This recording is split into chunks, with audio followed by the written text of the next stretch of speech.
Every single one of us, though, has access to, a wealth of information that, really only existed in the dreams of Kepler, Galileo, Copernicus, Newton, Einstein, many other scientific revolutionaries. And so it should come as no surprise that atheism and free thought has sort of found a haven in which it can flourish.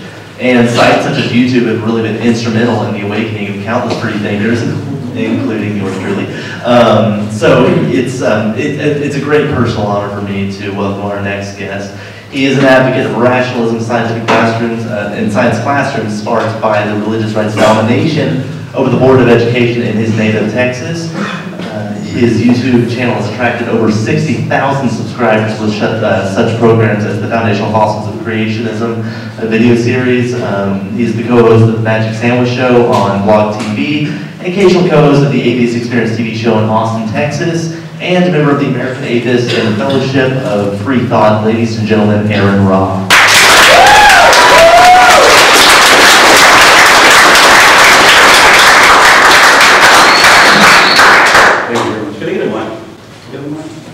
Oh, guess what? Thank you. You take a second to turn on. Is it on? Hello? Yeah. Okay, good. I conducted an entire wedding. No kidding. I had the mic and I asked everybody, can you hear me? Everybody in the front row nodded. Yeah, and then I found out later. Anyway, somebody made a t-shirt for me out of that. I did that just off the I didn't have a better image to start the presentation, so nothing wrong with that. It's consistent with the theme anyway.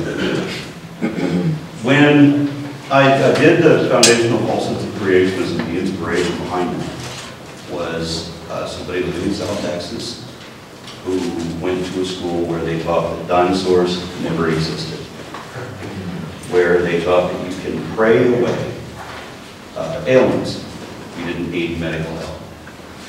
And this person became offended at me because I was wearing a Darwin Fish t-shirt. And she said, she expressed her indignation, and she said, you can't prove evolutionism. And I said, well, yes, actually I can. She goes, well, prove it then. You couldn't prove evolutionism because you'd have to disprove God. And I said, well, actually, whether God exists or not is irrelevant. And she staggered backwards. I'm not kidding. I said, I can't prove evolution. I can't do it right here, right now, but I will do that for you. I'll put together a series of videos. I've obviously already been plotting these out, and this was just like the catalyst, no more excuses. You have to go ahead and do this. The odd thing about that was that when I did the first, say, half a dozen of these, I hadn't heard from her, so I sent her the links. I said, okay, well, I've done the first half dozen. I'm still working with several more. And she responded when complaining that I was using too many big words. And that I talked too fast. And also, ultimately, that she didn't understand why I was doing this. She said I was hurting people. The idea that just being honest and laying out that somebody has lied to me, right? That I'm the one that's in trouble, not the guy that lied. Not the jerk at the podium who told everybody that there was no such thing as dinosaurs. I'm the asshole. Because I told her otherwise. Now, I don't understand the mindset of faith. I got a little hint of that from this guy. I went to the World Atheist Convention in Dublin, Ireland, and I met Hamza Sortis. As you can see, we're up there arguing with P.Z. Myers. And this is much different than the Global Atheist Convention, by the way. The World Atheist Convention, which happened less than a year ago in Dublin, Ireland, had a room that held just less than 400 people. And our Islamist protest, as you can see there, was a handful of nice young men in sharp jackets, a lot of money, speaking very politely. At the GAC in Australia, the room was over 4,000 people, and the Islamist protest was several guys that were not at all polite, calling for the heads of the people in attendance and chanting burn in hell, burn in hell. It was interesting because they were on one side of the building, we had the Christian protesters on the other side of the bullhorn, and I was really nagging to get them to stand together. Wouldn't that have been great? Because then we could just stand back and watch them just eliminate our whole problem. Anyway, what he was doing at the World Atheist Convention, he was handing out these pamphlets. It was something that was supposed to explain faith, at least from his perspective. And it was the analogy of the man in the red underpants is what he was going with. I took this thing, I read it, and I was bewildered. I understand why the judge at Kitzmiller versus Dover accused the creation design people of bewildering humanity after reading this. But I decided to write my own version of it, and if you may indulge me, I'll try to read that here. And this is a parallel of what he wrote. So imagine you have many guests in your living room, and you hear a knock at the door.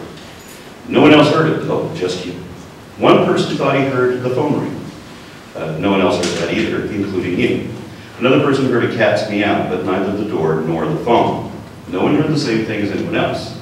And the rest of your guests heard nothing at all. You're the only one who heard what you think must have been a knock at the door. Logically, what can you deduce from this? An analytical mind wants inquiry, seeking an explanation for why you're the only one who thinks you heard what you did. Such a person might think that everyone but you is either deaf or delusional, or that you didn't really hear anything at all. But the first article of faith is an absolute conviction, where you assume the validity of subjective feelings induced from the feigned knowledge of the unknown. Spiritualists like to brag about how they supremely know the supremely unknowable. Several of these people have even told me that first impressions are never wrong because they are guided by supernatural revelation and enlightenment, something similar to a sort of psychic perception which just gets moneyed up once you start mixing in all that inconvenient facts. Religious people prefer to believe in assumptions. So based on this singular sensation, particular to you, you decide that there must be a man at the door. Even though you can't be confident there is anyone there at all, you assure your guests that you're quite certain that there is someone at the door and that it is a man. Now, an analytical mind would say that if you really heard a knock at the door and if there is someone there at all, then you might guess his gender by the sound of the knock, which curiously only you could hear. But they would also remind you that his alleged existence has yet to be confirmed. The second article of faith is absolute conviction may be assumed without reason. You already know there is a man at the door, but you also insist that he is naked, apart from his underpants, which you have decided are red. This guy wrote this. I mean, he wrote something very similar to this, just worded slightly differently, and he was using it to promote faith. If you're interested, look it up. He's got it available online everywhere. He gets on TV a lot more often than he should. Now, it doesn't bother you at all when somebody gets up to the door and finds no one there, because the third article of faith is that an absolute conviction, assumed without reason, may also be defended against all reason. So you are free to dream up any number of excuses for why the man in the red underpants must have already left before anyone got to the door, and you chuckle at the confusion of these lesser people who doubt there was ever anyone there. The religious mind is not permitted to doubt whether he ever existed. For the ultimate tenet of religion is never to admit when you're wrong, not even to yourself. So you congratulate yourself for being so superior to your skeptical friends who lack confidence whenever evidence is absent. They have to study a subject for a while before they can pronounce judgment on it, and even then they can still lack the conviction that you have at the onset, because you know things innately. It's a gift, you say, so proud of your own humility. For some people, it's more important to be confident than it is to be correct. And this is especially true of those who have chosen to reject evident realities and substitute their own. Okay. If anybody recognizes this, I got a flyer on my door asking me to come to a creation science seminar.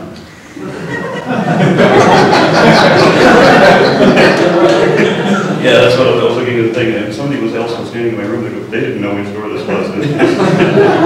No, we go, yeah, we're going. And I don't have him pictured here because he's not really the focus of my interest in this particular talk, but the guy at the podium was from the University of Answers in Genesis, Doesn't that hurt? Hearing words like that thrown together? I mean, I sat down in the pews and I was writing notes as frantically as I could, but I mean, this guy was lying at a rate that I couldn't wait. I didn't see my notepad. You know, I'm waiting for the question and answer period. Okay, no, I have no questions for this guy. Why are you not in jail? That's probably that. You know.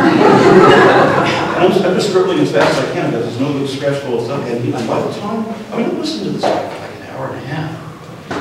And I got him on everything. I mean, he said the most outrageous stuff, like every single fossil we have ever found has been proven to be fraudulent. Obviously, accuracy doesn't matter at all to this guy. But what was alarming was that when all this was done, and I mean, there were question and answer period, and I just wanted to just rule this. I just wanted to beat this guy. And other people were asking these innocuous, like, you know, newbie kind of questions, and I called for attention. I stood up, branched out, and just took the guy on immediately. The audience reacted. I challenged the guy on several points. He immediately cowered and started backpedaling, saying he didn't really say all of that, and I pointed to the video camera. Oh yeah? We got you saying it, and we got you denying it. Typical. But then the audience got mad at me. They paid, this one here is yelling at me because they had gathered together funds to bring this guy to talk to them. And I said, you paid this guy to lie to you. There's not one thing that this man said in the last hour and a half, 2 hours, or however long we've been talking that was true. Nothing. And I could prove him wrong in every one. And this is where it became, as I described it in one other video, this conversation with the church became a disorienting descent into madness. Because it did not matter to them whether the facts that he was talking about were actually true. He was telling truth, which somehow meant something different. So looking for clarification, I asked these guys, well, is it possible for something to be truth if it is not true? And this is where it got a little weird when they started talking about philosophy. I am no kind of philosopher. I don't give a damn about philosophy, really, I don't. But when they start talking about David Hume and how there could be one truth for me and another truth for everybody else in the room, no, there's not. You know, if you have people, you have a large congregation down here, do you have chairs in this room? Let's just ask a simple thing. I should have asked, do you have enough chairs if you have 50 people coming? I think that might have changed the result a little bit. But I asked a simple yes or no question. Do you have chairs in this room? And the answer was, well, David Hume says, no, that's a yes or no question. Do you have chairs? And you're using totalizing statements. What the hell does that mean? Yes for all chairs or no for other? I'm looking at chairs. This isn't a illusion, or is there actually a chair here? Reality bends around their contortion. They can't answer the question because at some point they know that I'm going to wrestle them into admitting that the guy that they had up there talking to them for 2 hours lied, and that he lied about everything. A very disturbing little boy. I'm sure I covered everything here. Yes. All right, more recently. You guys probably can't see that. Yeah, you can't see that, I'm sorry. This was good, obviously it was tonight. This was in Adelaide, Australia, last weekend. And here's one hot-headed bastard yelling at Mr. Handsome here. And this guy is a street preacher from Adelaide, Australia. He's in Melbourne for the Global Atheist Convention because just as I had to go to the church on invitation, they had to show up uninvited to tell us all we were going to hell. 4 days with a bullhorn on every lunch break. So he accosts everybody, beginning with Mr. Deity. He accosts everybody, and he's trying to argue theology and his nonsense with everyone. And I couldn't help but jump into that. We start talking about phylogeny, classification, and life forms. And he, of course, has never even heard of this subject. Can't possibly know anything about it. But he knows that it's wrong. He knows because he knows. Because he knows. Because he has conviction. So God tells him, and he knows. And that's all he needs. Because they don't care about accuracy. They care about conviction. I'm sure I covered everything on this guy. Yeah. So, he had an associate We came up with a movie camera and a microphone, obviously, and he was giving me a full 20-minute interview or so. And I'm sure that the goal was to try to get me to trip up if he asked me a whole bunch of redundant questions, and he keeps asking the same thing I just answered, but phrases it a different way, things along those lines. And again, we argued for about 20 minutes where he keeps asking me about whether you can know anything absolutely. And they have this problem. I mean, for one reason, one understanding in the church, truth and true somehow means something different, and we can both have two different truths. And so I'm thinking along the lines of, and I've tried to explain this in other videos, that I argue that absolute truth is beyond the capacity of human comprehension. Meaning that everything that humans know, we only know to a degree. We only know provisionally, most things. Everybody is certainly going to be wrong about something somewhere. We don't have accurate knowledge of all things, or the things that we do know. There's going to be something else we can learn. So absolute truth and absolute knowledge are deeply intertwined. And I've seen other evangelists use that, except when it's inconvenience, and then they see the divide. And I think I fared fairly well in that interview as he went away mad.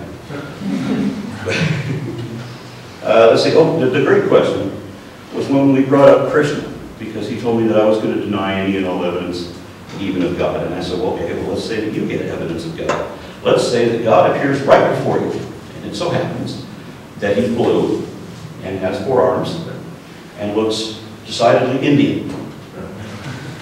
And there's Lord Krishna right there. And now we know that 800–900 million Hindus were right, and the Protestant Christian group that you come from is wrong, which is no great surprise, really. But we have Krishna standing there before both of us. And he told me, I said, what would you do with that? And he says, he would automatically reject it. He would automatically assume that even though that's God trying to convince him that God is real, he would automatically deny it and say that that was the devil. Why? Because he worships a book. And the book says God looks like something else. So he has a predetermined conclusion that he will reject even God, even if God shows up. And I said, I will do the same thing. I will do the same thing because I know how easily people are deceived by this kind of thing. And it's always subjective. These sorts of illusions occur. And you can never, what would it take for you to really know that it was God? I mean, is it a guy with long hair and beard that shows up? I've seen Thunderfoot too often to believe that. He dresses like Jesus every occasion he gets, by the way. I can see him in his room in front of his mirror. Anyway, so I'm not going to accept it because I know how people are easily deceived and how many different things it could be and what sort of miracle would it take. And the fact that it takes a miracle, the fact that it takes something that is outside of science, beyond science's ability to explain things, and what they're working on is so simple. I mean, it's like drawing connect the dots in their idea of prophecy, and it depends on a very strict interpretation, which I can't get a hold of. This is the Reason Rally. This was my first encounter with a presuppositionalist. Presuppositionalist is somebody that realizes on some level that they cannot argue science. We own them. They don't have any idea what the concepts are about. They've given up. They can no longer say that there are no transitional species because we've got a list of hundreds. They can no longer say that macroevolution has never been observed because we can show you dozens of occasions where it has. And they know this. This is out on the web now. Everybody knows. Everybody can follow it up quickly. So they've abandoned that entirely. And the weird thing about presuppositionalism is they use a weird sort of a word game where you have to assume the conclusion is always this. It is always a circular argument routing back to an assumed conclusion. And part of this is that the Bible says that everybody knows that there's a God. And since the Bible can't be wrong, then that means that I know that there's a God. And he's accusing me here of lying when I give a hypothetical statement that if God exists, then it follows that, ... And he stops and he says, no, you're lying right there. You said if. You know there's a God. No. No, I don't. Because he's saying the Bible can't lie. I say, well, the Bible can, and it does. And he says, of course, if I can't believe the Bible, then I don't believe anything that men ever write. And so I can't know anything. And what I had to explain to him was, yes, there are ways to know things. There are ways to know things for sure. And there are ways to know for sure that that Bible is wrong. And I gave him an example that there could be some deistic concept of God that is beyond our comprehension. But it is not that God. That one we know does not exist. In the same day, become this boy. Now, he was upset at me because he does not believe in Santa Claus. Yet he has not dedicated his life to not believing in Santa Claus. And he wants to know why I have dedicated my life to something similar, to not believing in Santa Claus. I can't believe I have a theist who's explaining things to me. You really put God and Santa Claus in the same category? There's a minister in Texas who not only did that, but he did the Easter Bunny and the Tooth Fairy and lumped them all in together. And he says, I don't believe in the Tooth Fairy, but you don't see me trying to ruin anybody's day about it. I don't understand that mindset, because to me, accuracy matters, and it does not matter what I want to believe. And I'm going to go on about that a little bit more, but if it mattered to me so much that I believe something, and even if it's not true, then I don't know how I would rest my mind around that. Why would I want to believe something that might not be true? Who wants, I mean, that is the definition of a fool, isn't it? Is that you believe the lie, right? So their book defines a fool as exactly the opposite of the definition you get from all other sources. Their book defines a fool as one who does not believe the lie, which confuses me greatly. So I explained to this boy that he would become an activist against Santa Claus if his government was run by Santa Clausians. If he had to invest, you know, if his company or his country was insisting on investing, you know, millions of dollars and shutting down entire aircraft lines so that we have a dead zone every December 24th, just for fear that aircraft might run into a sledding, and that's the reason nobody can get any travel done, nobody can ship anything, he would protest because that's ridiculous. But our government does that sort of thing, right? So he would get upset, I bet, if when his children go to biology class and the teacher presents reindeer as the list of flying animals. I'm sure he should be upset. Maybe he would not, because he doesn't have this objection to being lied to. He seems to enjoy it. I would. Most of us would. And I think if he were in a similar situation, he would be like that too. When he would have to be donating for equal rights for elves, he's going to have the same problem that I do with his religion. And I think I'm done with this guy. This one, I have hope for. He contacted me after this, and I told him that he will shake my hand again. I predict he will do so within a year. Because you can see something happening with him that was not happening with any of the people we've spoken about so far. There was a light behind the eyes. There was a realization when I presented to him certain facts, they actually mattered. Some things that I said clicked something, and you see his eyes scanning for a solution. There's a thought process that's still at work in there. And you laugh, no, wait till you see the data I showed you into this. But yes, this one I have hope for, and I'm going to be conversing with him again. He told me something that was amazing. He said that he follows a guy named Dr. Ken Hovind. And that he believes that Dr. Ken Hovind is legitimate. And I wrote him back and said, okay, I want you to look up something. Mr. Ken Hovind never had a Ph.D. I know he bills himself as having taught science for 15 years and he's an expert in dinosaurs and the Bible, but the fact is, Mr. Ken Hovind does not have a Ph.D. He never submitted this thesis required to get one. He paid $100 from a mail order catalog in order to get his degree. I did something similar to get my ordination, so I'm every bit as much a minister as he is a doctor. Except that I can perform marriages and he can't perform any useful function. Mr. Ken Hovind says that he taught high school science for 15 years. No, he did not. I told the guy to go look up the school, find the school where Hovind taught. What he did was he set up a homeschool church for some of his neighborhood friends, so he might have a half a dozen, maybe 8 kids, sequestered students otherwise in the homeschool program, and I don't even think it lasted for 15 years. Doesn't qualify as high school, doesn't qualify as teaching. None of this men's criteria or qualifications match. So that was his challenge, and I'm going to check with him in another week or so to see how he's coming up with that. Now, next. Yeah. Yes. Curious thing. Here's a paradox for you. They moved him from Florida, and they, I think he was in Florida originally, that's where he lives. And they moved him to the Supermax facility in Colorado. Now, I have been assured by this guy that sure, he's in the Supermax facility, but he's in the minimum security wing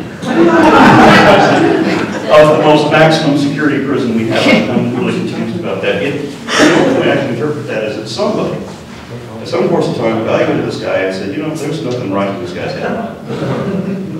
Let's put him someplace special. All right, now, I also need to mention his $250,000 challenge. Ken Hogan had back in the day, and I'm sure a lot of you will remember this. In the 1990s, Ken Hogan had a challenge where he would offer $250,000 to anybody that could produce evidence of evolution. And when I first saw this, I'm like, okay, well, do I get another $250,000 for every one I bring? Because then I'm going to be up there with Bill Gates momentarily. But, of course, you turn the page, literally, on his website, and you go to the next page for the details. And when he says evidence for evolution, what he actually means is he expects you to prove that God could not have done it. Not that he didn't do it, but that a being of unlimited magic power couldn't do it, if such a thing existed. How do you beat that challenge? So, obviously, we're talking about a fraudulent scheme. And he's posted it everywhere, and everybody that believes in him as this poor stupid kid did promotes that as well. As I said, I have hope for him, and I bet that he's going to be standing on my side at a similar event in a year or so. However, not so much for Hogan Jr. This was a delightful meeting. He came up to me like this, and I folded my arms.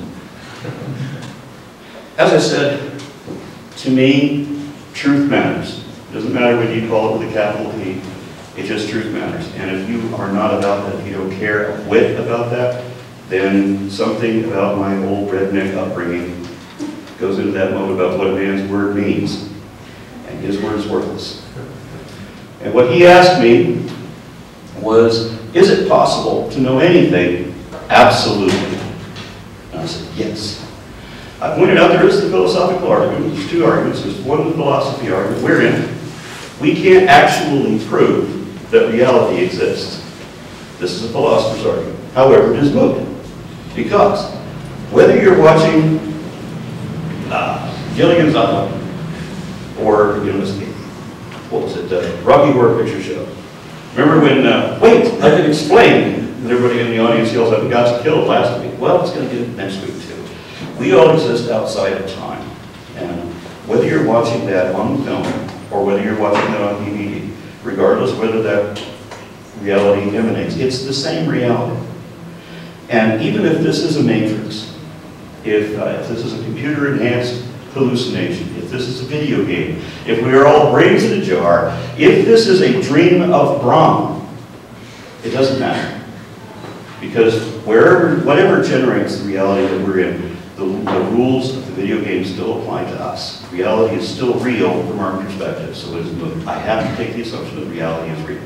Based on it, and based on the rules that are concordant with that, we can prove certain things absolutely, in the sense that he's talking about. We can know for sure things like that there was never a global flood. The Tower of Babel did not happen the way it was described. The Exodus likely also didn't happen as described, and Genesis is a fable with talking animals that was adapted from earlier polytheism, and all of these things can be demonstrated. We can show for certain that the Bible is not true. He took that to mean that you can't know anything, for sure. I couldn't have been any less ambiguous about that. Now, I had also argued, shortly before, that one of the kids that was just talking about, he wanted me to admit the possibility that God could exist. And I said, well, by definition, your God is based on miracles. Miracles being defined as that which cannot be accounted for by science. If it cannot be accounted for by science, or defies the laws of physical science, if it defies the laws of physics, then it is physically impossible. Thus, you're asking me to admit whether an impossible thing could be possible. And that has yet to be demonstrated. I can't say that an impossible thing could be possible. It's a paradox. So he wrote that I was one of the atheists he interviewed who admitted the possibility that God may exist. I made no such concession. I was completely unambiguous. And then he got on my show recently and continued to argue that you can't know anything. You don't know if your brain's being controlled by another entity. This coming from a man who believes in demons, including one called the Lord of Lies. This is his friend. I cannot pronounce his name. Saitan Rugenkate. Yeah. He's another presuppositionalist. He was also on our show insisting that we can't know anything because we don't know everything. And there's no in between. And he insists that, of course, that we all believe that God exists because the Bible says so. We know that the Bible is right because the Bible says so. So it can't be lying because the Bible says it's true. And he knows that he is arguing a circular argument. He admits that. But he doesn't understand that a circular argument is also a logical fallacy, and therefore being a logical fallacy, it can't be true. He doesn't admit that. But he thinks that we have a circular argument and that we are using our reason to reason. I'm not kidding. That's what he said. Yeah, so what he's done is he's taken, I think it's Renee talking. You know, I think, therefore I am. And he has announced that that is a circular argument. I think, therefore I think, and I don't know if I exist or not. And that's really his position. And one of his arguments, you know, on proof of, you know, the proof that God exists or whatever website it was that he came up with, he has a series of questions that you have to answer. It doesn't matter how you answer, everything bounces back. So he's got this diagram that always comes back to the conclusion that God exists. But there's no reason given for why God exists, nor why it should be his God. And that's the curious thing. One of those questions was that you have to accept that absolute moral values exist. Now, find one. Find an absolute moral value that exists with everyone. I'm hard pressed. You know, thou shalt not kill. How many exceptions do we have to that? When you look at the penalty for any sin out of the 613 sins that are in the Old Testament, what's the penalty for damn near all of them? How do you do that if you're not allowed to kill? How are you supposed to commit genocide against your neighbors and steal all the things and molest their children if you don't kill, as the Bible commands you to do? So he says that one of the moral mandates that is absolute is molesting children for fun is absolutely wrong. I kind of need a definition. I want to know why he said for fun. I don't know what other reasons there might be, but why clarify? If you saw our website, they use that exact same example. Proves that God exists. That's him. Okay. So, he uses that example, right? Molesting children for fun. Now, here's the thing. What do we call them children? What do we call them molesting?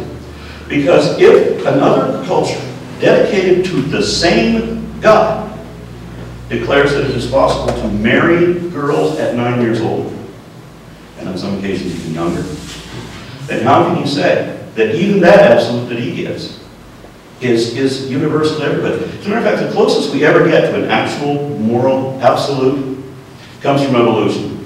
Okay? When you look at a very young child, it's much like anything else. You can tell when the fruit is ripe. You can tell when you're not supposed to have that yet.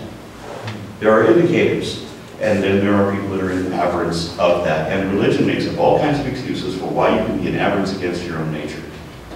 One of the evolutionary advantages of the law of kill thy infidel, you will create a greater selective pressure for those who believe. I forgot.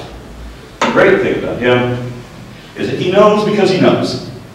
He can't be wrong because God said so. Because God gives him the ability to understand scriptures with certainty. And so he believes in the triune Christian God because he knows it's a triune Christian God because the triune Christian God told him so. Curiously, this guy also wrote that he was chosen by God to have a higher understanding of the scriptures than normal people. God specifically chose Sir Isaac Newton to give him this understanding of scripture that he can defend, and I probably could defend it for him, that Christ was not divine. So we have two guys with completely mutually exclusive opinions. In both cases, the same God told him so. In both cases, the same God told him that whatever you already believe is absolutely correct. You will find that trend exists with just about everybody's version of God. Everybody, whatever they already believe, is probably correct. It gets more amusing when you look at this guy. A completely different God showed up and told him that he was right. This is George Harrison, the guitarist for the Beatles, and he and some of the other Beatles and a lot of the other people in that movement at that time were able to experience Krishna as a personal God, regardless of what all the Christians tell you. Jesus doesn't show up where you can physically see him and hear him, but he did for George Harrison. I think the Christians are getting ripped off. I also personally know, someone probably hate me when I bring him up in this, but I'm not going to identify who he is. I personally know a vast worshiper, and he was converted when she appeared. If you don't know who Bast is, it's the cat-headed goddess from the Egyptian religions. And she physically appeared, manifest in his house, gave him a hug, physically, and bade him to become her disciple. That's so much more a personal relationship, I think, than what most people get out of their God. So I don't understand why they're not jealous of these guys. Now, with these people being the way that they are, all of them having their ministries out on the web, announcing all of this stuff, pretending to prove God, and trying their damnedest to undermine science any way that they possibly can, is it any surprise that we end up with this? We have people that are in a controlled thought system where you not only have to believe religiously whatever all of your neighbors are telling you, you also have to hold the same political opinions. You have to have the same opinion about abortion, about education, about gun control. You have to have the same opinion about damn near everything. You must be conformist. So this is what we end up with. And I'm afraid because of this, it obviously gets worse than that. Is there sound on this? There needs to be sound on this. Yeah, it should be. Okay, I thought this was going to play automatically. Nope, it didn't. How do we get this to play? Oh, it's on my computer, isn't it? Track, you made me change it. Ah, damn. Okay, hold on, I actually have written down what he says here. Hold on, let me pull it up. I'm really sorry about that.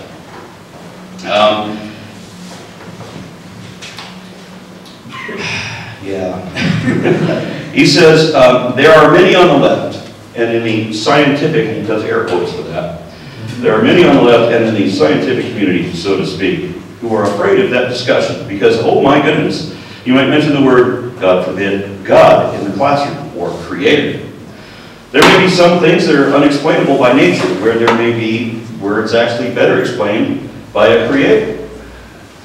And of course, we can't have that discussion. And it's very interesting that you have a situation where science will only allow things in a classroom that are consistent with a non-creator idea of how we got here, as if somehow or other that's scientific. Maybe science points to the fact that maybe science doesn't answer all these things. And if it does point to that, then why don't we pursue that? But you can't, because it's not science. But if science is pointing you there, then how can you say it's not science? It's worth a debate. I wish I could play that up. I'm sorry, I didn't realize it wouldn't do it. Is anybody stunned by that? Did you actually listen?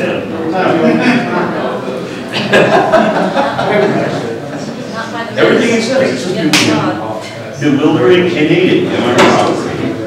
Okay, well, let's see. I really wanted to attack a little bits of this one-on-one. I mean, for example, the bit about there are those on the left. Let me see. Hold on. There we go. And why didn't I put this up? Okay, many on the left and the scientific community. Okay, and apparently he believes that the separation of church and state and the scientific method, also known as methodological naturalism, are both ideas exclusive to left-wing ideology. And it seems that he may have confused respect shown for his own beliefs to be fear of the discussion. I'm not afraid of that discussion, because I have absolutely no respect for the man's beliefs. If he wants to debate, I'd be happy to have it. As a matter of fact, I have to thank him for making me an activist, because in the 1990s, when I first became involved practically in anything where I was contesting pseudoscience nonsense, it was because Santorum had already become synonymous with undermining education. Already he was famous in my eyes, at least, for just getting in the way of everything. Now, let's see here on this next line. Not doing well holding anything to him.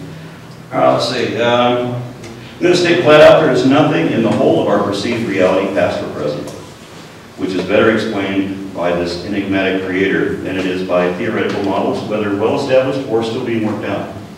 Even incomplete hypotheses have done a better job so far than any appeal to apologetics.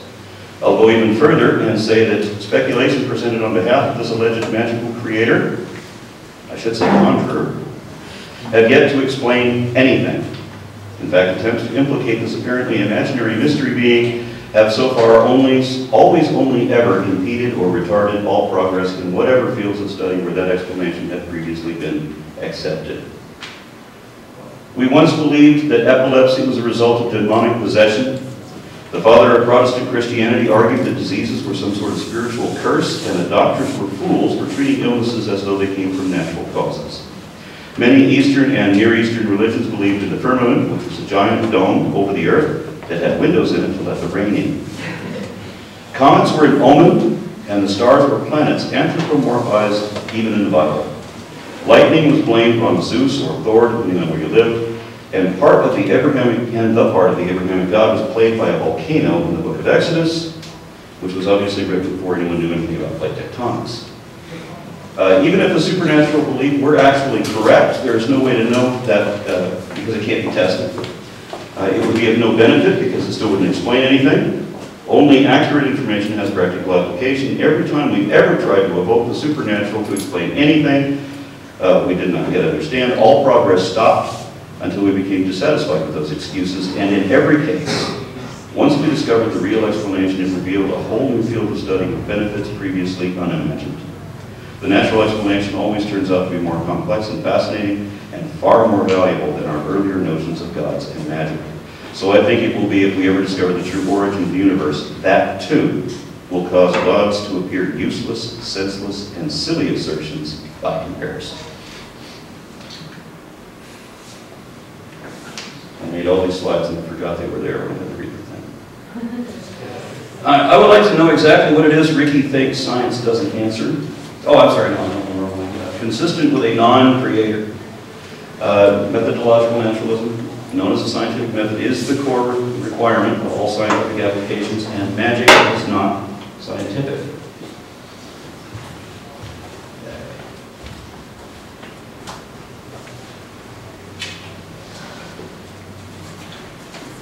And I would like to know exactly what it is that Ricky thinks science doesn't answer, because I would bet that it does, and even if it doesn't, science will never have all the answers that are still unknown, but it does have all the answers that have ever been known.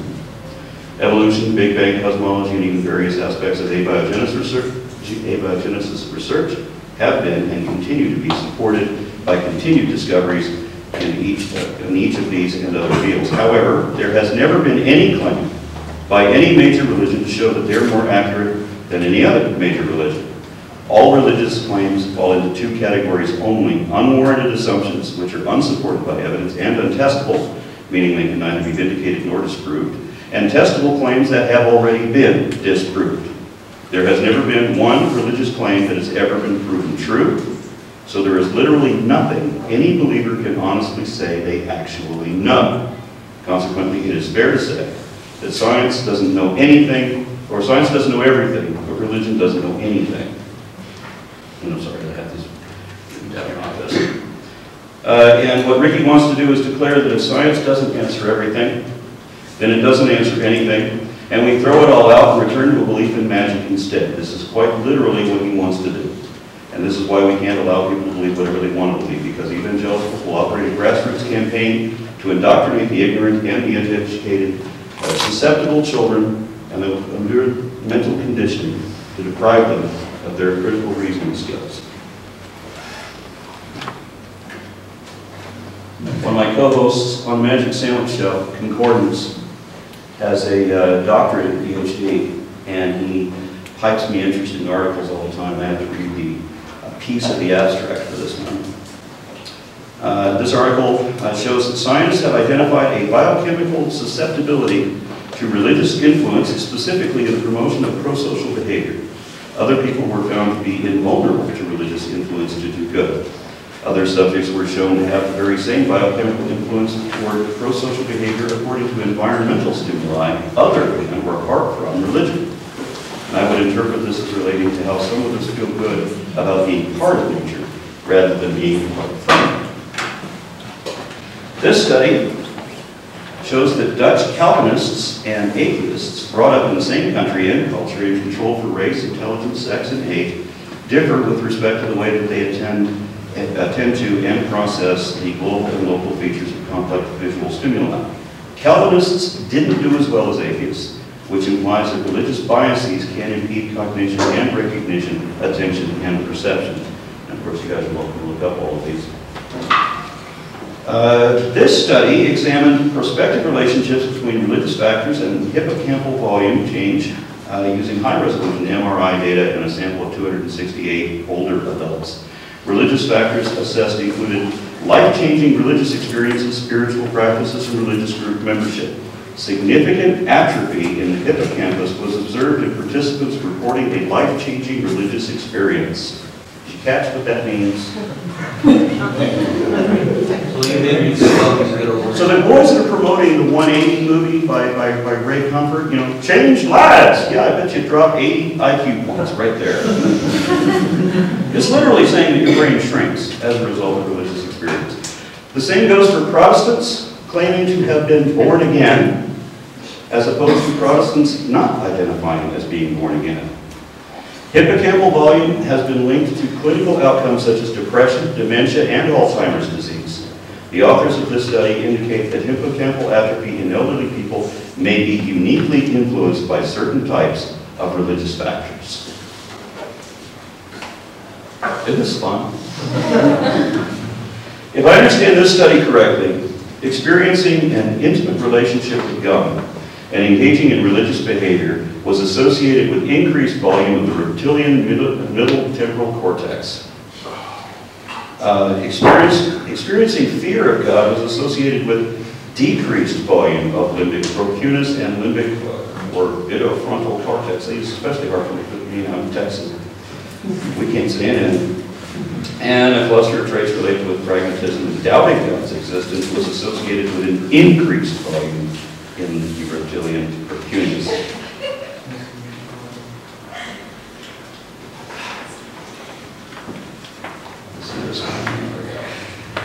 Sam Harris found relevant links between the brain's dopamine production and religious experience, belief, and behavior.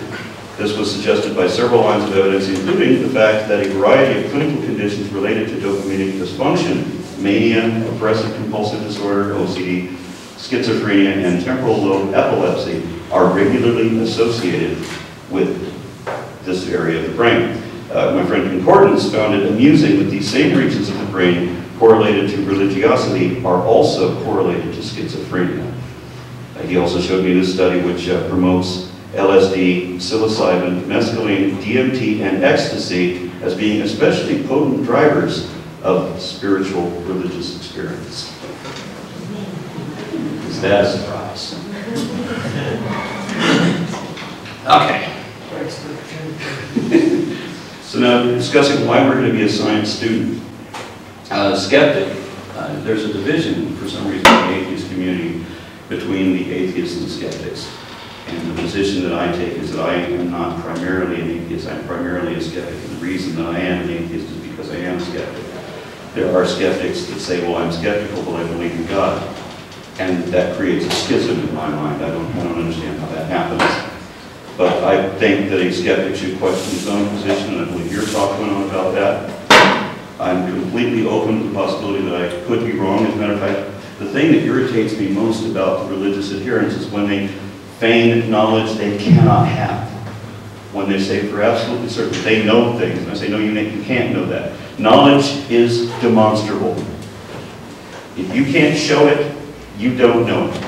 And people want to contest me on this, saying, well, I can't even prove that I'm conscious. Well, yes, you can. You formulated this complex sentence. There are many objective tests we can show to show that you're conscious. Don't get too philosophical on me. Reality's real, damn it.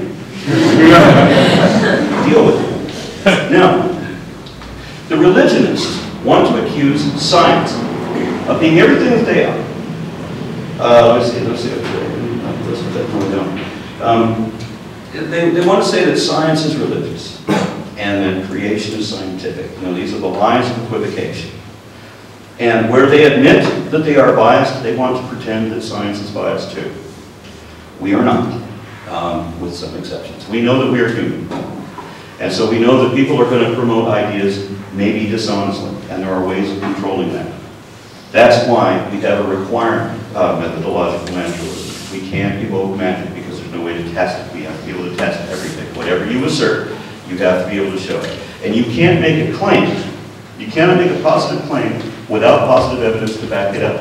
And I always tell people that it is dishonest to state as fact that which is not evidently true. And people want to contest me on that too. Again, to make me prove that it's not true, and it's perfectly honest to say something. Okay, well let's, as an example. You go to a florist, you can order a bunch of flowers. They say that the flowers are going to be there at 4 o'clock, and they don't show up. Did she lie? Okay, well, it depends. If she has tracking information, or she has a distributor that says that they're going to deliver it by 4 o'clock, then it's perfectly reasonable for her to say 4 o'clock. And if it turns out that her information was wrong, that doesn't make her wrong, that doesn't make her deliberately trying to deceive you. She said it was going to be 4 according to the best information that she has. She's not lying. She's not, in a way, she's not even wrong. The data bore her out, even if there was a deviation. Now, what if she said it was going to be there at 4 o'clock and it was her first day and she had no idea when it was going to be there at all? If she has no information to indicate that whatsoever, she just pulled the number out of her ass and said that's when it would be there and asserted it as true. And if you believe hard enough, you can make reality turn into whatever you believe. These people actually believe that, by the way. Oh, yeah. A lot of them will tell you that if you make yourself believe, if you're really, really convinced, and some have even gone the extra step of admitting to me that even if reality doesn't become what you wish it to be, if you have thoroughly convinced yourself, what's the difference? There again, reality is real to the subject at hand. Now, in another example that I came up with, when somebody attacked me for coming up with this, you said you can't say that it's dishonest to assert as fact that which is not evidently true. I get this example. If you call a school, or you go to a school, and you tell them that in the line of cars waiting to pick up the students when the school comes out, you tell them that there's one of those cars has a man in it with a gun. Now, they're going to react, right? I mean, especially in today's age, they're going to react. And they're going to flood up, they're going to call the police, and they're going to want to know from you, which car has the man with the gun in it? I don't know. Well, how did you know there's a gun? Well, I'm sure one of those guys has a gun. They'll prove they don't. Would you be on charges? Would the police say, oh, well, yeah, you got me in logical quandary, and then leave? I'm betting that you are going to be guilty of causing a false alarm. That is considered fraudulent. That is considered dishonest. And that's what it means to assert as fact that which is not evidently true. Now, you should not commit wholly to anything, because remember, there can be variance. You can have a string of evidence that seems to imply something else, and then some other discovery would say, well, you know what, it's actually more concordant with this. And that can always happen, and that's why you need to be objective about it.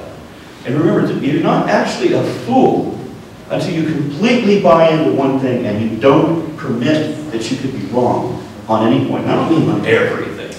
Okay, I'm firmly convinced that no other explanation is going to replace evolution for all the data that we have. I'm well aware that huge discoveries may come about. We may discover things about the mechanisms of evolution that I never dreamt of that may be enormous. But that's not going to stop me from being innate, and it's not going to change the fact that we've seen transitions. These are data that have to be accounted for as well. Now, there are people that have biases, and they're not always religious. One example of this is, let me see if I got the names in. John Rubin, Alan Paducah, Martin Nicholas, and I'm sorry, I think it's Larry Martin, I didn't get his first name, and Nicholas Gus. In the 1990s, they formed a group called BAM, that stands for Birds Are Not Dinosaurs. In the 1990s, it had been realized that birds should be dinosaurs. Now, mind you, they didn't have anywhere near the data then that they have now. What we have now is staggering. But it was just, I mean, in the 90s, it was like, you know what, I don't think that birds, birds are. We can't say that dinosaurs are extinct anymore. They're still flying around. And that these literally are dinosaurs, not just derivations of them, they are. Well, these guys didn't like that idea. And they came up with this other idea that birds evolved in a completely parallel way from a common ancestor. But most of them did. Alan Paducah is a creationist. He doesn't buy any of them. Why these guys gathered together to do this, I don't know. But they have a doctrine wherein they announced in advance that they would contest all the evidence that ever arises to implicate a saurian ancestry for apes. I want to see a show of hands. How many people think it is dishonest to state in advance that you will automatically and thoughtlessly reject any and all evidence that may ever arise that appears to be contrary to your position? Is that dishonest? Thank you. This is the last argument that they came up with that was disproved in 2005. They're still arguing that position. But this is one I meant to show you. I was out of sync here. Every creationist organization there is posts one of these declarations as if such a thing were something to be proud of. In this, if you read through each one of these, they are saying that they will automatically and thoughtlessly reject in advance any and all evidence that ever stands against their predetermined conclusion. Their a priori position must be defended no matter what.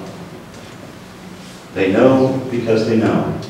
It can't get any more dishonest than this. And I think we already had a consensus before I put this up. And these people do this proudly. You can look up any one of these. I've got the links. When Eric Hovind was on my show the other day, they broadcast that, his disclaimer. Now, peer review is a brutal process that is somehow misnamed. These people are not your friends. When a scientist submits anything to peer review, and this has happened in the case of BAND, for example, Birds Are Not Dinosaurs, they're constantly refuted. They were a minority when they began. Their last argument died out a decade ago and they're still at it. But they're not being supported. They're being contested. All the data that comes in is against them and continues to be. When you submit to peer review, what is happening is you don't have a bunch of people gather together and say, this is the status quo and you must support that. Okay? That's not how to get anywhere in science. The way to get anywhere in science is to overturn the status quo, to challenge the scientists. And what they want to do is to find where you screwed up. They want to find mistakes. They want to prove you wrong. So if you can refute the status quo, it means that the entire scientific community reviewed your stuff, did your math, tried to reproduce your experiments and what have you, and threw up their hands and said, damn it, he's right. This is the way science really works. It's not like religion. It's not remotely. But it does achieve something religion can't do. It can find truth. And yes, religion cannot do that. That's how science works. You start with little bits of information. You know you don't have it all, but you keep pinning it down. And every piece of information you get helps you zero in. And how many truths are there that you're going to find? There's only one. It's the same reality, and it doesn't matter if it's a dream of Brahma or if it's a computer-enhanced simulation. It's the same truth for me and for you and for everybody else here. There's only one way to find it. Religion isn't it, because religion is like playing darts in the dark and announcing that wherever the dart went is the bullseye. And having 12 people play that game and announce that they're all the bullseye. It's insanity. This is why I promote science. I promote sanity. And I want people to gather, I want people to get behind this and not to distrust science. Because imagining that global warming situations, that food loss and starvation and overpopulation issues are going to go away if you pretend they don't matter, isn't going to help. Because these people have a problem with hypothetical situations. My first encounter with a creationist group was on the issue of the climate. It was in the 1980s, before most people were talking about this. And they promoted having as many babies as possible, bring more souls unto the Lord, so that you could kill them. Because God wants to kill more souls. If they, I don't know, he's Cthulhu. But see, I argue, okay, well, what if you're wrong? I'm not wrong. Okay, but what if you're wrong? I'm not wrong. Okay, great, no capability of thinking hypothetically. I said, if I'm wrong, and we take environmental concerns and we like to control population and we make sure that we've got cleaner emissions or mass transit systems or whatever it needs, because these are hard questions and the answers aren't easy and nobody likes it. Okay, but we have to do it. But if we do that, then when Jesus comes back to destroy everything everywhere, anyway, for no apparent reason, at least the planet will be clean and everyone will be healthy and happy. If, on the other hand, what if these guys are wrong? Which I can't get them to see, because the consequences are horrific. If Santorum becomes president, and I'm pulling this out, but I'm sad to live in a country where somebody like that is allowed out of his padded room. Okay? In such an environment, it's detrimental not to realize these repercussions. These other people, were they wrong? When Jesus doesn't show up, if these aren't the last days, and I believe that they are for them, but that we will have to persevere and try to clean up the mess. If that doesn't happen, if he doesn't show up, then everybody is starving, and all the resources are gone, and we will find new uses for things we no longer have. And we'll have new technologies we won't use, and we will have been retarded and brought back into the dark ages. We've already brought up how many rights are being taken away from so many citizens for many religious reasons. We're already teaching abstinence only. We're already rewriting the history to wipe out the influences of what are now considered minorities before we become the next minority. And I just want to leave it at that. This is why I promote science. This is why I'm an activist. This is why I think it matters, and why I want everybody else to get as involved as they can be in doing whatever you can to help this situation. Thank you.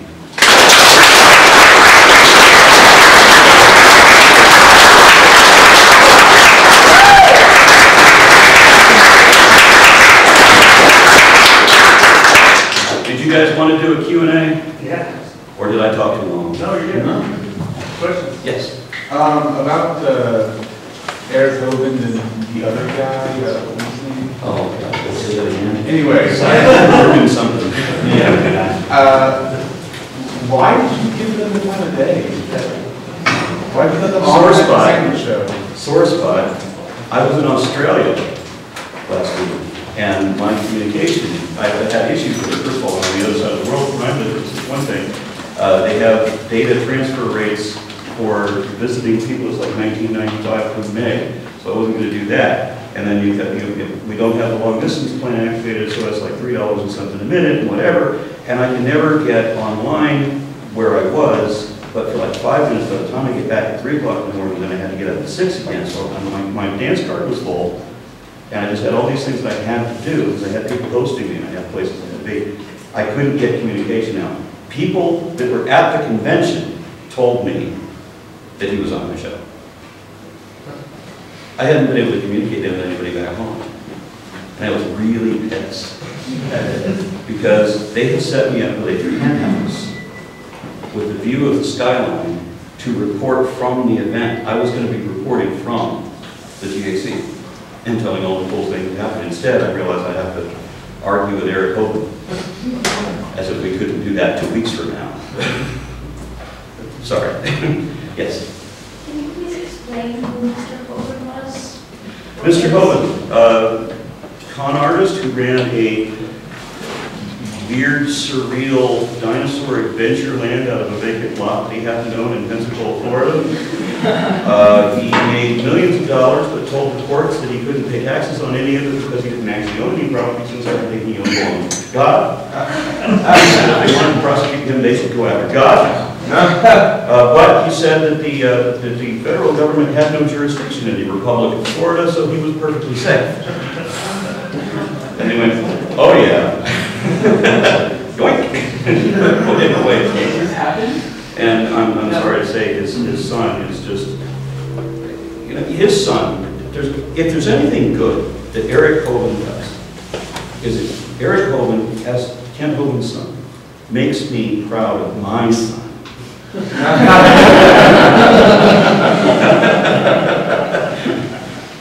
Anything else? Anyone else? Yes. The anti-vaxxers. It boggles my mind. I know well-educated people. Well, you know, most pharmaceutical companies, they just want your money. It's nuts. I know people who have advanced college degrees, doctorates even. I know people who, and I'm not kidding about this, not exaggerating, I know people who have Mensa level intelligence, at least when they take their mental test, they qualify. And yet, these people who are atheists believe in spiritual healing powers, herbalism and homeopathy and chiropractors, and all that. And they think I'm an idiot because I'm taking away the hopes of stupid people. There's a group over where I live. They phrased it that way, by the way. Atheist group.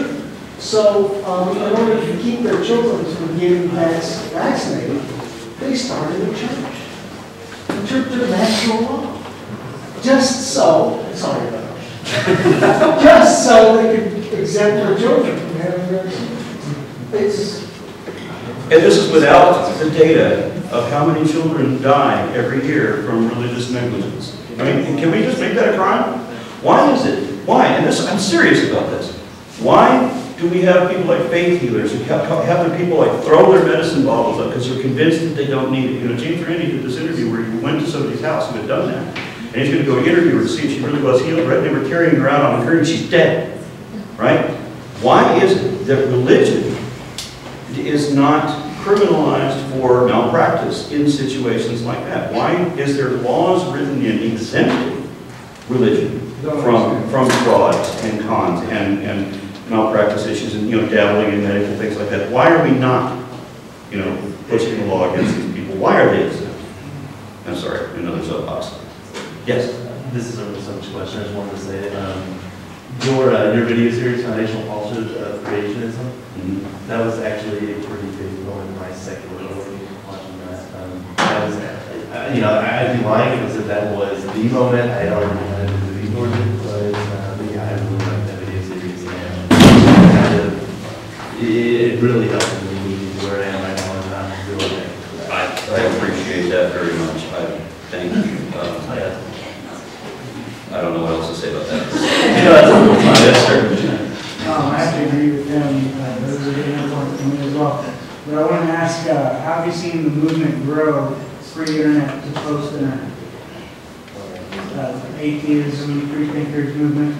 Once people learn how to network on the web, leaps and bounds. And when I was a kid, I would have to listen to stories about what they found, and you know, how do you disprove this, right? When you're talking about what they, I don't get anything but a they, right? My favorite example is the millions of flash frozen mammoths. You know, some with tropical flora in their mouth. They're walking along, they're eating tropical vegetation because mammoths can't live in the places where we found them. And then they were suddenly frozen. You know, and it's all related to the flood, right? Serving steaks. Yeah, you can just get them up, eat them right there, and you know, perfectly flash frozen. Well, it turns out there were, when we get to the web, we can actually look these up, there were 51 mammoths that were frozen in semi-complete states, preserved frozen. A couple of them were even edible, although nasty, and had already been eaten. They were walking along and suddenly frozen. They were injured, trapped, whatever, they had broken pelvis, whatever, couldn't get out of a hole, frozen in place like that, had been torn apart by predators already while in a trapped state, as grisly as that is. And the tropical flora that everybody talked about turned out to be tulips from Denmark. I can't picture Denmark as being all that tropical. Yeah, and that's what I love about the web. It enables the information to come out. It doesn't help everybody. There's people that just don't know or care. But yeah, when people like me felt alone, because I was the only person I knew who accepted evolution until I was 14. It was the first time I met somebody else who accepted evolution as a workable theory, right? And now people can connect this way broadly, and that's really great. I mean, to go to an event where there's only 400 people, and this is the world event, right? And then less than a year later, and it's 4,000 people, and you know that's inspiring. And that's why I would encourage people to fill up this classroom, get bigger classroom, you can keep turning it over. Next year. Yeah. Anyone else? Good. What? Do you have any intention of engaging Cy or Eric again in debate? What is there to say? I saw an interview with Cy. He's like so many others. He's probably going to be a long stay because he had only one argument that was already refuted. Two other people that followed that same course, William Lane Craig. Two arguments, both refuted before he starts to use them. And he milks that into an entire career and becomes their nameplate. That's when everybody wants me to debate, until they realize he won't debate me. And that I'm not at all afraid of him. And then comfort. Have you ever told a lie? Right? 15 years, the same argument. Anybody that has ever read the Bible and understood it can refute what he's saying here on every point. But of course, how many people actually read or attempt to understand the Bible? That's why his followers are who they are. But he knows $2 million a year out of stupid people using the same one spiel. So Cy got on another internet talk show where he was saying that he had evidence to prove God. And they get him on the show, and he says he's got objectively verifiable evidence, but he turns around and says it's according to his terms. It's his definition. And he says, okay, well fine, as long as it's not the same damn argument you used last time, otherwise the show's already over before it begins. And he goes, yeah, it's the same argument, goodbye. And hung up. That's it. That's what you take. That's what you need is a long stay in the evangelical movement. One line, already disproved, find somebody that didn't know that yet.